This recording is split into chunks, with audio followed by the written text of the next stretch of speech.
Chapter 7. Mr. Bennet's property consisted almost entirely in an estate of £2,000 a year, which, unfortunately for his daughters, was entailed in default of heirs male on a distant relation. And their mother's fortune, though ample for her situation in life, could but ill supply the deficiency of his. Her father had been an attorney in Meryton, and had left her £4,000. She had a sister married to a Mr. Phillips, who had been a clerk to their father and succeeded him in the business, and a brother settled in London in a respectable line of trade. The village of Longbourn was only 1 mile from Meryton, a most convenient distance for the young ladies, who were usually tempted thither 3 or 4 times a week, to pay their duty to their aunt and to a milliner's shop just over the way. The 2 youngest of the family, Catherine and Lydia, were particularly frequent in these attentions. Their minds were more vacant than their sisters', and when nothing better offered, a walk to Meryton was necessary to amuse their morning hours and furnish conversation for the evening.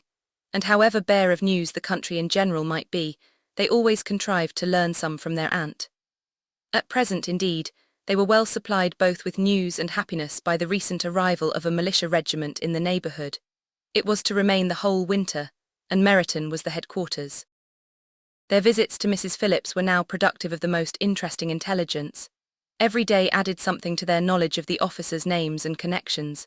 Their lodgings were not long a secret, and at length they began to know the officers themselves. Mr. Phillips visited them all, and this opened to his nieces a store of felicity unknown before. They could talk of nothing but officers, and Mr. Bingley's large fortune, the mention of which gave animation to their mother, was worthless in their eyes when opposed to the regimentals of an ensign. After listening one morning to their effusions on this subject, Mr. Bennet coolly observed, "From all that I can collect by your manner of talking, you must be 2 of the silliest girls in the country. I have suspected it some time, but I am now convinced."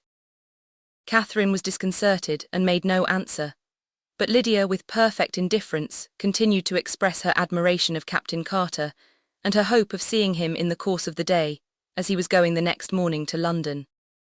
"I am astonished, my dear," said Mrs. Bennet, "that you should be so ready to think your own children silly. If I wish to think slightingly of anybody's children, it should not be of my own, however. If my children are silly, I must hope to be always sensible of it. Yes, but as it happens, they are all of them very clever. This is the only point, I flatter myself, on which we do not agree. I had hoped that our sentiments coincided in every particular, but I must so far differ from you as to think our 2 youngest daughters uncommonly foolish.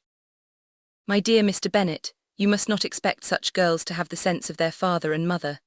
When they get to our age, I dare say they will not think about officers any more than we do. I remember the time when I liked a red coat myself very well, and indeed, so I do still at my heart, and if a smart young colonel with 5,000 or 6,000 a year should want one of my girls, I shall not say nay to him, and I thought Colonel Forster looked very becoming the other night at Sir William's in his regimentals." "Mamma," cried Lydia, "my aunt says that Colonel Forster and Captain Carter do not go so often to Miss Watson's as they did when they first came. She sees them now very often standing in Clark's library."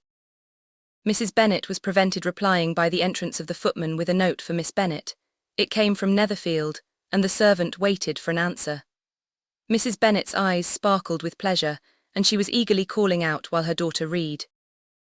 "Well, Jane, who is it from? What is it about? What does he say? Well, Jane, make haste and tell us, make haste, my love." "It is from Miss Bingley," said Jane, and then read it aloud. "With the officers," cried Lydia. "I wonder my aunt did not tell us of that." "Dining out," said Mrs. Bennet, "that is very unlucky." "Can I have the carriage?" said Jane. "No, my dear, you had better go on horseback, because it seems likely to rain, and then you must stay all night." "That would be a good scheme," said Elizabeth, "if you were sure that they would not offer to send her home." "Oh, but the gentlemen will have Mr. Bingley's chaise to go to Meryton, and the Hursts have no horses to theirs. I had much rather go in the coach." "But, my dear, your father cannot spare the horses, I am sure. They are wanted in the farm, Mr. Bennet, are they not?" "They are wanted in the farm much oftener than I can get them." "But if you have got them today," said Elizabeth, "my mother's purpose will be answered." She did at last extort from her father an acknowledgment that the horses were engaged. Jane was therefore obliged to go on horseback, and her mother attended her to the door with many cheerful prognostics of a bad day. Her hopes were answered. Jane had not been gone long before it rained hard. Her sisters were uneasy for her, but her mother was delighted. The rain continued the whole evening without intermission. Jane certainly could not come back. "This was a lucky idea of mine, indeed," said Mrs. Bennet more than once, as if the credit of making it rain were all her own. Till the next morning, however, she was not aware of all the felicity of her contrivance. Breakfast was scarcely over when a servant from Netherfield brought the following note for Elizabeth. "I find myself very unwell this morning, which I suppose is to be imputed to my getting wet through yesterday. My kind friends will not hear of my returning till I am better. They insist also on my seeing Mr. Jones, therefore do not be alarmed if you should hear of his having been to me, and excepting a sore throat and headache, there is not much the matter with me. Yours, etc." "Well, my dear," said Mr. Bennet, when Elizabeth had read the note aloud, "if your daughter should have a dangerous fit of illness. If she should die, it would be a comfort to know that it was all in pursuit of Mr. Bingley, and under your orders." "Oh, I am not afraid of her dying. People do not die of little trifling colds. She will be taken good care of. As long as she stays there, it is all very well. I would go and see her if I could have the carriage." Elizabeth, feeling really anxious, was determined to go to her, though the carriage was not to be had, and as she was no horsewoman, walking was her only alternative. She declared her resolution.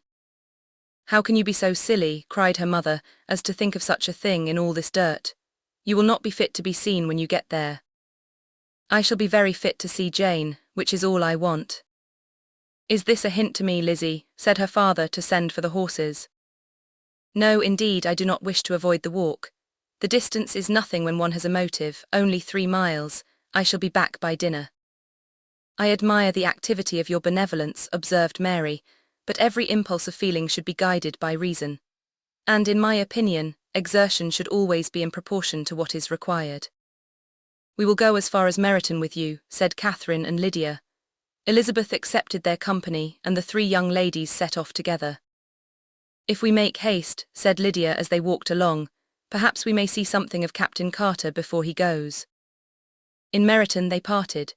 The 2 youngest repaired to the lodgings of one of the officers' wives, and Elizabeth continued her walk alone, crossing field after field at a quick pace, jumping over stiles and springing over puddles with impatient activity, and finding herself at last within view of the house, with weary ankles, dirty stockings, and a face glowing with the warmth of exercise.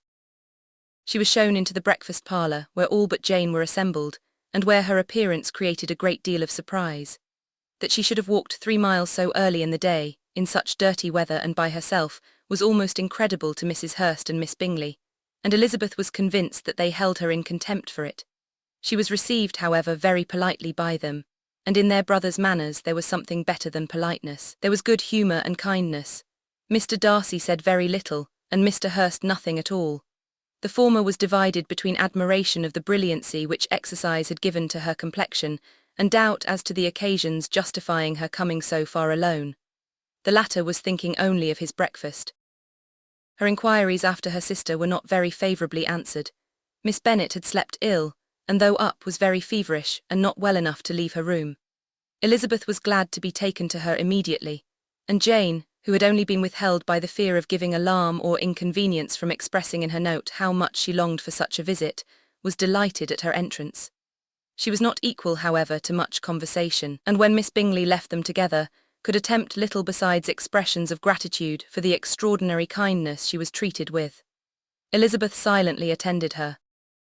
When breakfast was over they were joined by the sisters, and Elizabeth began to like them herself, when she saw how much affection and solicitude they showed for Jane. The apothecary came, and having examined his patient, said, as might be supposed, that she had caught a violent cold, and that they must endeavour to get the better of it, advised her to return to bed, and promised her some draughts. The advice was followed readily, for the feverish symptoms increased, and her head ached acutely. Elizabeth did not quit her room for a moment, nor were the other ladies often absent. The gentlemen being out, they had in fact nothing to do elsewhere. When the clock struck 3, Elizabeth felt that she must go, and very unwillingly said so. Miss Bingley offered her the carriage, and she only wanted a little pressing to accept it, when Jane testified such concern in parting with her, that Miss Bingley was obliged to convert the offer of the chaise to an invitation to remain at Netherfield for the present. Elizabeth most thankfully consented, and a servant was dispatched to Longbourn, to acquaint the family with her stay, and bring back a supply of clothes.